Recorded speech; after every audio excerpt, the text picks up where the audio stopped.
Ladies and gentlemen, start your engines.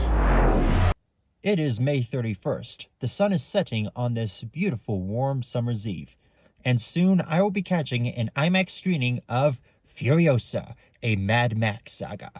Welcome to Initial Reactions, where I give my preconceptions about a movie and then my very first thoughts about said movie as I'm leaving the theater.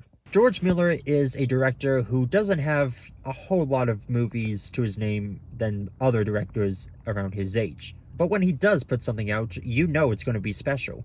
He's still planning to do Mad Max 5 with Tom Hardy, but I guess before he tackled that, he decided to work on this movie first. To his credit, there is plenty about the character Furiosa that could be explored in a movie, and I'm interested in seeing how her story comes to be. I think Anya Taylor-Joy is a solid pick for the role. In fact, she's been on a roll with her movies lately, picking some of the most standout directors in the field right now.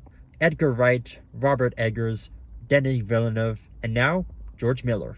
However, what I'm interested in seeing is how Chris Hemsworth is in this. Apparently, this is his first major Hollywood role where he gets to use his native Australian accent, which I find kind of surprising considering he's been part of the MCU for over a decade now and he hasn't really used that star power to try to pivot to roles that let him use said accent. I'm curious to see how his character plays into all of this. Is he the big bad guy that Furiosa is going to end up killing? Does he live to fight another day by the end? Is his story going to be similar to Nux's, where he goes from adversary to unlikely ally? Or, and this is highly unlikely, what if he's playing the younger version of a character we've already met? One complaint that surfaced online is that the movie looks more reliant on CGI than practical effects. That the movie looks too glossy and too vibrant that it's probably a CGI fest. And to that I say, you haven't seen Fury Road, have you? The style of the movie is very glossy, vibrant colors. I think it's because blockbusters have become so muted in color that seeing a movie where the colors actually pop kind of makes people assume the worst. One thing I am sort of scratching my head about is the timeline. This movie takes place 45 years after the collapse, the end of the world. And from my understanding, the character of Max Rocksteady is someone who's from before the world ended. Assuming that the two characters are the same age, that would make Max a child of the apocalypse, which kind of makes him lose a bit of his character. But I digress. It's after the movie start time, so I better get going. Last time I went into an IMAX movie after the start time, I ended up missing the first 10 minutes of the movie. Witness me as I witness the story before the fury. Do you have it in you to make it epic?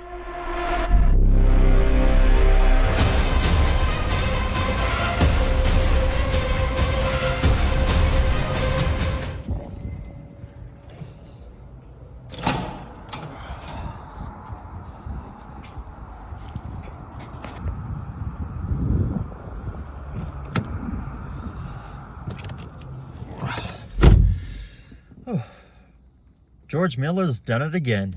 Where do I start with this? The action, top-notch as usual. The cinematography, the editing, it's just mwah. But what really sells me on this movie is Chris Hemsworth as the villain. Wow, what a character. Also, if you had any complaints about Fury Road not really going into detail about its world, this movie fixes that for you. It doesn't do any lore dumping, but it gives you enough so that it answers some questions that you may have had. The world of this movie is so engaging. I thought to myself on more than a few occasions, I wouldn't mind seeing a 3-hour cut of this movie.